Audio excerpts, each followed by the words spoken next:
Hey guys, welcome back to the channel. Welcome to another video. Pierre Emerick Aubameyang is the subject of today's video.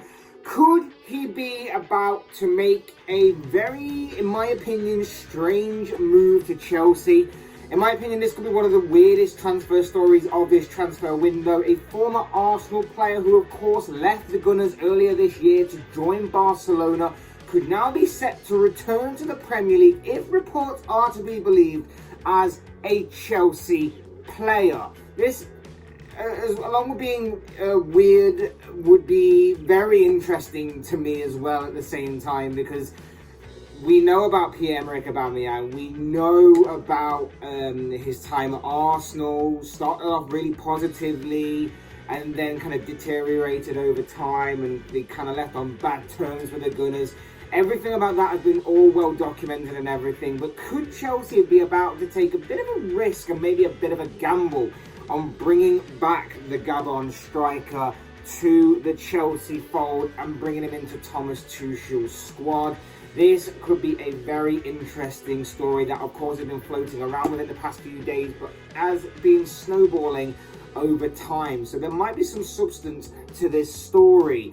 We're going to be talking all about this story. We're going to be talking about, obviously, Chelsea and Aubameyang, a little bit about Aubameyang's past and everything along those lines, as well as everything else in between. But before we go any further, I would like to remind you, please like the video and also subscribe if you're new. Both of you always would be greatly appreciated. For now, let's get into the video. Let's talk about Aubameyang, because like I say, this could be a very interesting story on our hands here. We know about Aubameyang. We know about his time at Arsenal. We know how he left Arsenal earlier this year to join Barcelona. Well, he could be on the move again, almost as soon as he's just unpacked, probably in Spain with Barca. It looks like Thomas Tuchel is very much interested in Aubameyang, and we know, of course, that Thomas Tuchel and Aubameyang have a past as well, where the two were formerly together at Borussia Dortmund. So, of course, Tuchel does know all about Aubameyang, knows him very well, worked with him, of course, before, obviously, they both parted ways. The strange part about this, for me, is that this is a player who left Arsenal seemingly on very bad terms because of how unprofessional he was and all that kind of behaviour, the behavioural problems. I'm sure we'll obviously know more in depth about Aubameyang and his situation at Arsenal that caused him to leave, with obviously the Arsenal documentary that is currently out and obviously is developing because they release episodes in week to week. So I think we might get a bit more of an insight and an understanding into the goings-on at Arsenal between Arsenal, Mikel Arteta and Aubameyang as to what caused him more to leave the club, which could be interesting. But there's no doubt about it, when he was on top form and when he was playing well for Arsenal and even well for Borussia Dortmund, he was on fire and he was a quality player when obviously his mindset was in the right place. When he first arrived at Arsenal, he hit the ground running. Right off the bat, he was a quality star striker, scored plenty of goals, and was a world-class striker by all accounts. When obviously he was in the right frame of mindset, and we were comparing him to some of the best strikers in world football. He gave Arsenal supporters a show. He was charismatic. He was skillful. He was a star on that pitch. He was someone for supporters to get excited about and to be interested about and to get people to watch and get people interested and excited and give them hope that they could achieve something. That's basically what Arsenal fans loved about him when he first came. He was someone that gave them hope and gave them something of a reason to be excited and interested in seeing Arsenal week to week. I still remember the 2019-2020 FA Cup triumph that Arsenal produced that year. That was pretty much down to Aubameyang. I think Aubameyang pretty much dragged them through many rounds in that tournament, especially the semi-final and the final, where Arsenal faced a very tough test in both games. I think they had Manchester City in the semi-final and Chelsea in the final. And not many people were backing Arsenal to win both, but Aubameyang made it possible, and he took those games by the scruff of the neck and ended up dragging Arsenal to that silverware. And it was a great achievement, not just by him as an individual, but by, of course, the team as well. And that was pretty much the last time we saw Aubameyang as a top-level professional and a top-level striker, because he then went on to receive a big money contract. There was a lot of talk after that final about Aubameyang could leave. He was entering like the final year of his contract, I believe, and time was running out. Arsenal needed to do something, and with you know, in the past, like the likes of Mesut Ozil and Alexis Sanchez have had contract scenarios and situations like that as well. They didn't really want to lose Aubameyang, and of course he was still at that time a match-winning Aubameyang. He was still a very exciting and interesting figure to have with the squad. So of course he receives a big money contract, and since then failed to really show up. He failed to really show up in an Arsenal shirt since then. For one reason or another, you can point it at being Aubameyang himself, falling short of the high standards that he set for himself previously at the club when he was on the pitch. You can look at Arteta's influence on him, the manager that obviously came in, won the FA Cup that year, and then changed his position from a striker to being a winger. And, you know, there were probably other reasons as well, maybe some other stuff kicked off behind the scenes and everything, but he just wasn't the same since. Fans didn't recognise this kind of player who was a match winner, who was a star striker scoring plenty of goals, all sorts of types of goals as well. Just slowly dwindle away, slowly had that flame slightly extinguished. And rival fans also dismissed him as being one of the best strikers in the world after that. They quickly overlooked him, they saw him as not being good enough, and they actually laughed at Arsenal for Aubameyang's conduct and for the way that he seemingly rinsed Arsenal of a very lucrative contract to then, like I say, dwindle away and not perform as to the kind of high standards that we had previously seen of him. Weirdly though, his form picked up again. His form has seemingly picked up again in Barcelona. When he obviously moved to a new club in Barcelona in January, his form has seemingly picked up. He played 17 games in La Liga last season and he scored 11 goals. He played 6 games in the Europa League and scored twice.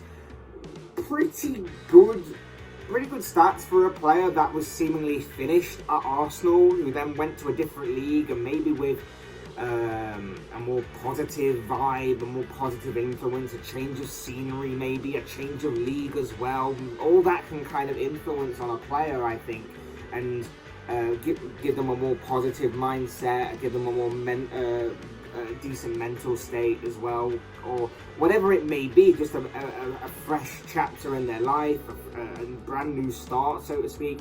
Maybe that all kind of came together for him, and that's why he began life at Barcelona and life in Spain very, very well, it seems. He seems to be a player that makes an instant impact wherever he goes. Like we say, it happened at Arsenal, it happened at Barcelona, at Borussia Dortmund. He was incredible.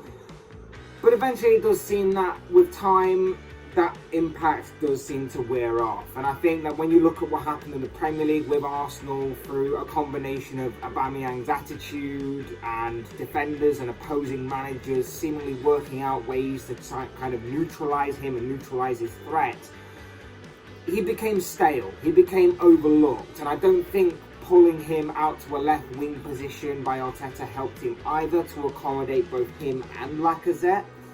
So I do think all of those things combine to sort of make Aubameyang kind of fall below par of the kind of performances he's set. Part of it is on himself, part of it is on other influences as well. But there's no doubt he was so much more effective when he first came into those clubs. And also, he was playing centre forward for a lot of those. He was playing centre forward when he was on top of his game. What stood him out from the rest was, apart from his finishing, obviously, his finishing was superb at that time, but other attributes and abilities that made him stand out was the fact that he had a lot of pace. His pace was lightning quick, and defenders at times were scared to go near him because he'd just skip past them, he'd just beat them for pace, he'd run beyond them. He was lightning quick. His speed and his movement was solid. That's what stood him out from the rest at times, and what made him such a great striker and a great finisher was the fact that his movement was solid and got him into some very good positions in which to score plenty of goals for the Gunners during his time. There's no doubt about it when we talk about Chelsea now that he can bring those qualities and attributes back. There's no doubt about it that he can bring those back, and he can help Chelsea in a number of ways to, you know, do the Thomas Tuchel kind of system. He can press from the front, he can link up with others and help create space for the more attacking players of Chelsea that are around him. And he can use his pace for a counter-attacking scenario, and he is also versatile. Like we say, he may not be the most sustainable figure or the most effective when he's in a wing position, but he can play on either wing. He can operate on either wing or either flank when he's deployed there. So he does have a bit of versatility to his game. The issues, though, would be his attitude and professionalism. Like I say, they've always been question marks. Even when I remember hearing some stories from when he obviously moved from Dortmund to Arsenal, that he was starting to kick up a bit of a fuss at Dortmund, and they warned Arsenal that it could happen over time at their club, and of course it did. Obviously, with him being 33 years of age, he is not a long-term solution, so that may be a good thing for Chelsea, that maybe they can keep him for like a year or something, get the best out of him that they're going to get, and then move him on. It could be a very good short-term stopgap solution. Or maybe there is a couple of years in this. Like I say, he's 33 years of age, so he's getting on a bit, he's not getting any younger. But maybe there is a bit of a long-term scenario in this, or a longish term, 2 or 3 years maybe. Obviously, Thomas Tuchel knows him, so maybe there's the benefit of Tuchel knowing Aubameyang that maybe could sort him out and maybe turn his head a little bit to be more professional, to be more mature and everything. But you do look at the forwards market, and Chelsea are in need of a forward. We know that they've been looking for a forward throughout this transfer window, and you see that obviously the likes of Manchester City and Liverpool have made 2 very big signings in terms of strikers this summer. They got their business done and dusted early. We know there were rumours that Chelsea were looking at the likes of Gabriel Jesus, who eventually went to Arsenal, and Robert Lewandowski, who eventually went to Barcelona, coincidentally. So that is probably why Aubameyang is maybe on the list of people to get rid of at that club. And you know that obviously the forwards market is seemingly drying up for at least this summer. We will obviously wait and see what happens next summer, but at least for this summer it is seemingly drying up. So the options are seemingly disappearing by the day, it seems. So it's going to be interesting to see what Chelsea's next move is, whether this is going to be legitimate, whether this is going to be something that Chelsea definitely look into. It's going to be interesting to see how they approach this situation, what their plan is for this situation. Is it going to be very, very short term, or is there going to be a few years in this? It's going to be very interesting to watch out for. And whether or not they can get his head in the game, whether or not he can be constantly professional, whether he can be mature, that's going to be something they're going to have to look at and consider as well when talking about the potential of this deal. But overall, I do think it's a gamble. I do think it's a risky piece of business, potentially. We know that when he's on his best form, we know he's Premier League proven. We know that he makes an instant impact, a positive instant impact wherever he goes. And we know that he has the qualities, abilities and attributes to make him a top-class player, a top-class striker.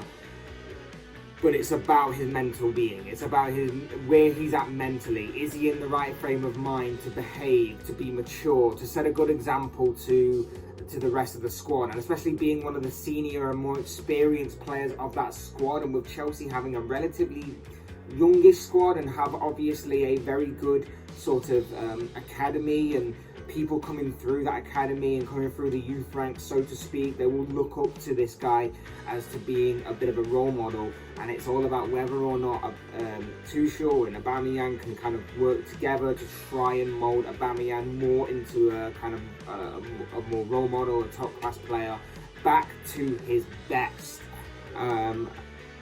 It's going to just be very interesting to watch out for, and it could be a deal to look out for going forward as the weeks count down of this transfer window, and whether or not Chelsea are legitimately interested in one Pierre Emerick Aubameyang. But this, like I say, could be one story to keep your eye on going forward. These are just obviously the thoughts, comments, opinions, predictions, whatever you want to call it, of this guy.